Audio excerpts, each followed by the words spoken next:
Hey, Micah, what's going on? It's Sal Capaccio. Great to see you, man. So, how you doing, man? I'm good. I'm good. How about you? We haven't heard from you this off season. Can you kind of give us an update on how things are going? What went into your off season essentially? I know you became a dad as well, but personally and professionally, how you prepared throughout everything that was going on through this off season. You gotta control what you can control, and I think that with the all season the way it was, I just continued to work. Like you said, new dad. That was a fun experience. Obviously, I don't want the whole pandemic thing to happen, but for myself and my family, it came at the perfect time. We just had a kid, and we were able to spend a bunch of time, and I was working out and being a dad. So. Like I said, control what you can control, and I kind of think that's what a lot of guys around the building did. All right, thanks, man. Of course. Hey, Micah, John Scott. Good to see you. Good to see you too, man. We've asked Sean and Josh about this. Dolphins came out and said they're going to have limited fans for their home games, obviously one of them against you. What are your thoughts on there being some teams that are allowing fans at their games and others like you guys that won't be able to have those as of now? Yeah, well, I think the coming back to work and the criteria and all the stuff that the rules that a lot of teams having to follow. We were on one sheet of music. Everybody was doing the same stuff. With the testing, with all that stuff. So I think that's important. And then you come out and a lot of teams are saying, so we're no fans for these, first three games, fans for the first game. It's all a mess. And I feel like with the NFL, they should maybe get on one page and possibly say, we're doing this, and we're doing no fans for the first couple of games, or we're doing fans for the first couple of games. Whatever the decision is, I think that's where the gray area is. And to hear that Miami's doing, I just heard about it a couple minutes before I just got on, and just initially I was just like, wow, that's bold that they're doing that. And I guess we're one of them. We're one of the first home games. So I'm interested to see how that's gonna pan out. How much of an advantage is it? Obviously, we understand how much you rave about Bills Mafia and when they're here, but even in a limited capacity, I don't know if you could properly, because I don't know if you've played in front of 8,000 in an NFL game, but how much of an advantage or disadvantage could it be? I think it could go both ways. I think the advantage could be, knowing and hearing the calls that the offense, and speaking defensively, what the offense is making. You're going to be able to hear a lot of that stuff, not just the TV copy. You're going to be able to hear live, the adjustments and stuff that they're making. But at the same time, home game, it's kind of a disadvantage because, third downs for us it's crazy. It's crazy inside the stadium, and the fans go wild, they get it loud, and that kind of messes up the communication for the offense. So, they're going to be able to do that. And they're also going to be able to hear our defensive calls. So, it kind of goes both ways. It's interesting. It's interesting to see the NBA is kind of hearing the differences with no fans in their game. Like they want to play defense on where their bench is. Just hearing stuff like that you never really thought about, because they want to be able to late in the game, they want to be able to make defensive adjustments and be right there on their bench. So that's kind of where our thinking is. Any way we can to get a leg up defensively, and it's going to be interesting to see. It's good to see you. Thanks. You too, man. Hey, Micah, it's Marcel, man. Good to see you. Like John said, man, it's been a while. Curious. You see Jordan take care of. You see Dion getting taken care of. You see Coach McDermott getting taken care of. Does that impact how you think about your next contract, or has it impacted your confidence that they're going to do the same from you? I know you still have a couple years left, but I think we could objectively say that you've outplayed your current compensation. I think, once again, I can just control what I can control. Obviously there's with success, comes a lot of, individual success, team success, individual success. And it's cool to see, guys that I got here in 2017 with are, doing great things along with myself and are getting rewarded. So, and I understand it's a business, this whole thing is a business. And, I'm going in my 8th year. I understand what goes into it. So all I can do is control what I control, continue to play football to the best of my ability, and just be happy for the guys that I came in with that are, setting up their families for the rest of their lives. But, at the end of the day, just got to do what I got to do. Of course. Hey, Micah, Matt Fairburn here. What's up, Matt? Curious what you've kind of seen from some of the newcomers on offense, and obviously it's training camp. There's a lot of competition between the offense and defense. But what have you seen from some of those new guys, and what they've looked like so far on that side of the ball? Well, I think it's important. Everybody's been competing. That's the biggest thing. I think that this being my 4th year here, this is the most competitive we've been, especially this early in camp. Just going at it.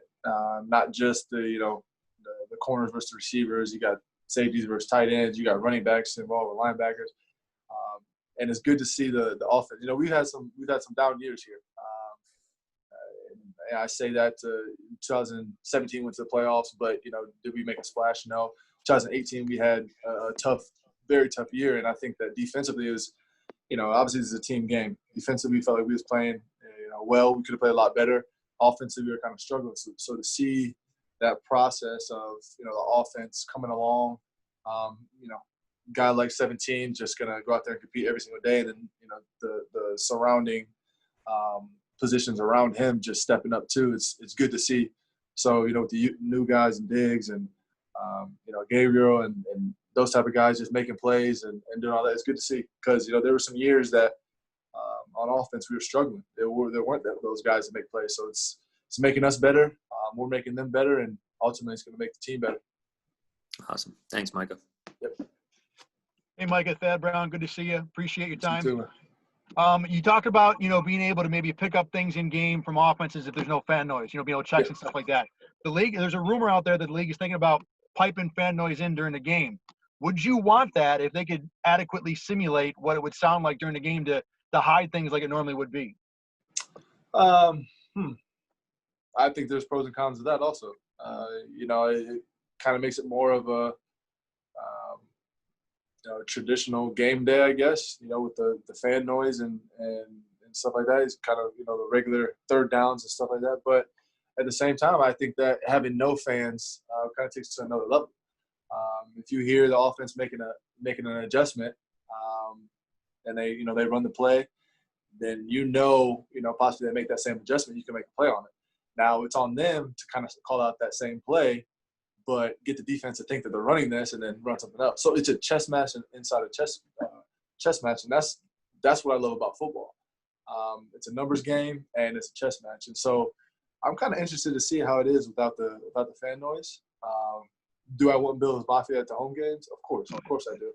But I'm kind of eager to see how it's going to pan out. If the chess match goes up a notch in this way, does that only make it a larger advantage for teams like you guys, where same system, same players, veteran guys, where everything you're supposed to do? Yeah, for sure. I think it does. And just talking to guys like Poach, Davius, Milano, Maine, guys that have kind of been around this building for a while now.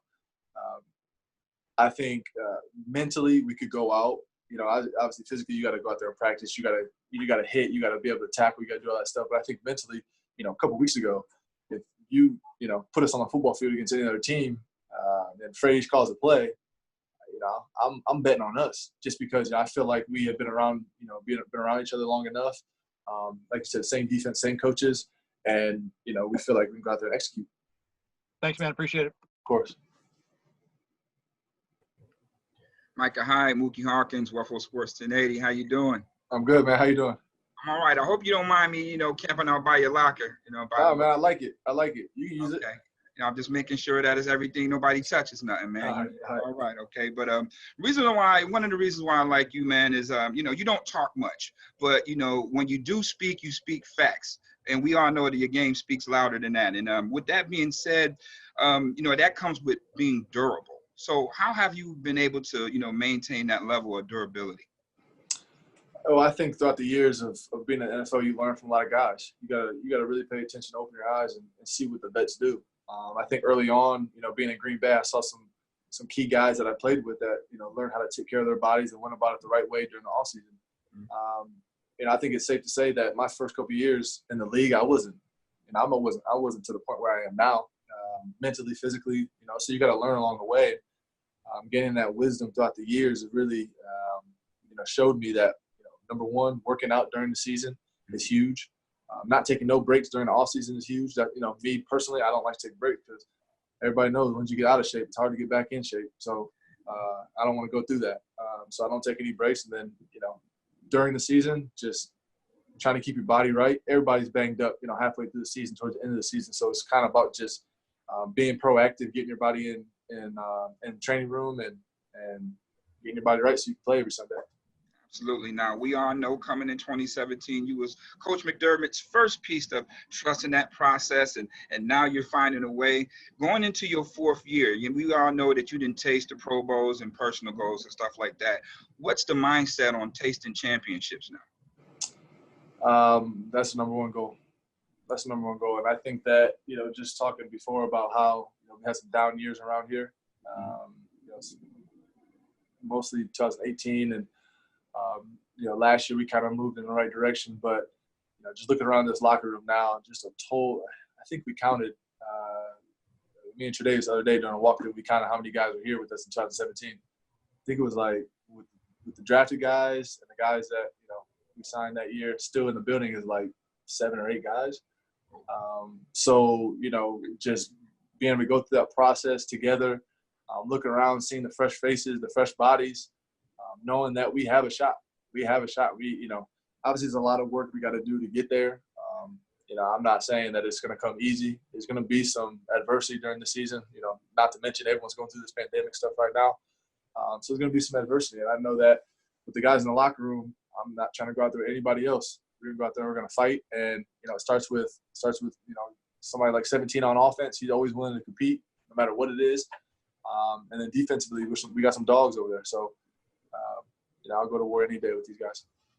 All right, my guy. Hey, congrats on the new baby, man. Fatherhood is the ultimate game changer, man. Be safe out there. Thank you. I appreciate that. Hi, Micah. Great to see you. And You too, yeah, I want to echo what Mookie said as far as congrats on the addition to your family. Wonderful. Thank you. So as one of the team's NFLPA player reps, and that the PA is launching this investigation into the lab that had the New Jersey lab that had the false positives, and I guess overall whether the protocols are being held up that you guys have put together with the league, the union has put together the league. What is your sense of kind of this happening, your reaction to this type of hiccup, to call it, I guess is the least I could describe, taking place, where a whole bunch of your guys, couldn't practice, other staff people, as we find out. And just in general, do you have any questions about the confidence in light of this investigation too? Well, being on all the phone calls throughout the offseason, I think I was able to have a ton of open conversations with a lot of guys and my family. So going into this thing, I sat down with my wife. We just had a baby.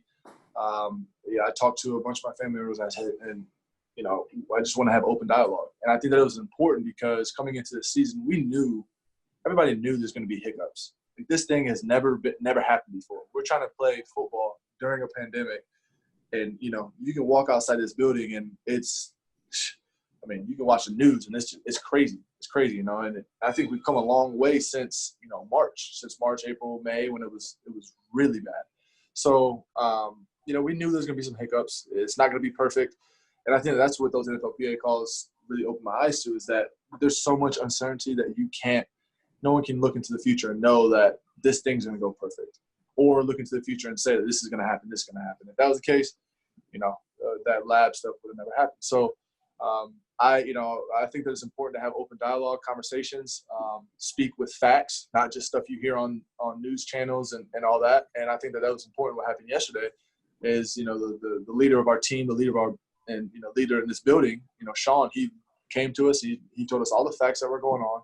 He always has his best interest for his players and our families. And he told us, he said, hey, this is what's going on. There's some, false positives or whatever that came out of the lab. And, I understand if you guys don't feel comfortable practicing. And he told us, like, if you guys don't feel comfortable, then you don't have to. You can leave. But I feel like, with what happened, you guys are safe in this building. And so we went out there, practice, had a great day, and we're able to get better. So, I think that you just got to be proactive in this stuff, and you got to know that there's going to be some hiccups. There's going to be some obstacles that you got to overcome. And as long as you're pushing forward, we'll all be fine. Thank you, Micah. Of course.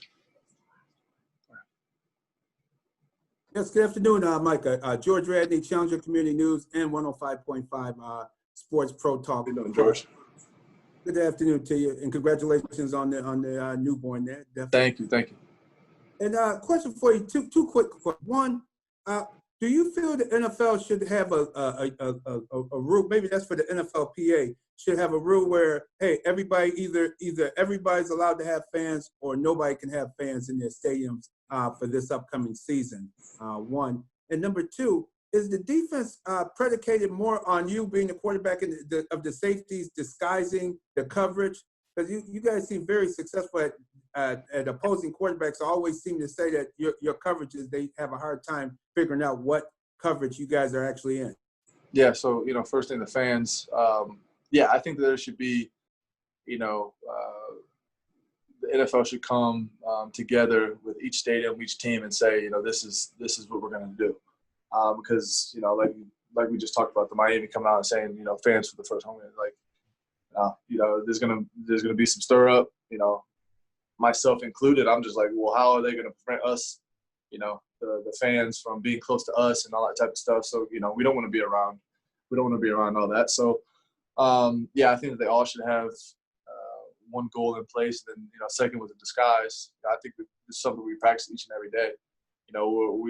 We've been together for some years now on the back end, and I feel like just what we're able to practice each and every day, going against our offense, a good offense, and trying to mess them up, trying to get them to do some stuff that force them to make some error throws and stuff like that. So, and then along with the coaching, we were able to get in position to make plays.